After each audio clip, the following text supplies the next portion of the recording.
ایران کا سرکاری میڈیا اسرائیل میں بڑے پیمانے پر ہلاکتوں کی تفصیلات سامنے لے آیا۔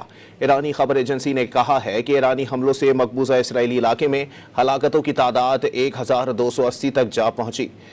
تسنیم نیوز ایجنسی کی عبرانی سروس نے اسرائیلی قبرستانوں کا ڈیٹا جمع کر لیا، جس میں تل ابیب، بیت المقدس، اشدود، ہولون، حیفا اور گواتیم کے قبرستانوں کا ڈیٹا شامل ہے۔ رپورٹ اسرائیل میں تدفین کے امور کی ذمہ دار تنظیم شیورا قادشہ کا ڈیٹا بھی حاصل ہے۔ مقبوضہ اسرائیلی علاقوں میں اوسطاً ہلاکتوں کی تعداد 150 ہے۔ پچھلے 21 روز کے دوران ہلاکتوں میں 61 کا اوسطاً اضافہ ہوا، جبکہ اس رپورٹ میں اراد اور دیمونہ میں ہلاکتوں کے اعداد و شمار شامل نہیں۔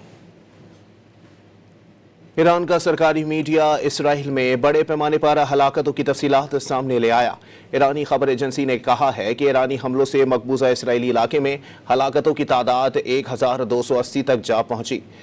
تسنیم نیوز ایجنسی کی عبرانی سروس نے اسرائیلی قبرستانوں کا ڈیٹا جمع کر لیا، جس میں تل ابیب، بیت المقدس، اشدود، ہولون، حیفا اور گواتیم کے قبرستانوں کا ڈیٹا شامل ہے۔ رپورٹ اسرائیل میں تدفین کے امور کی ذمہ دار تنظیم شیورا قادشہ کا ڈیٹا بھی حاصل ہے۔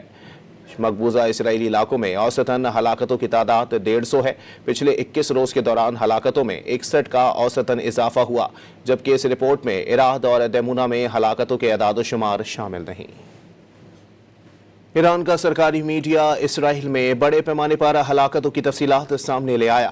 ایرانی خبر ایجنسی نے کہا ہے کہ ایرانی حملوں سے مقبوضہ اسرائیلی علاقے میں ہلاکتوں کی تعداد 1280 تک جا پہنچی۔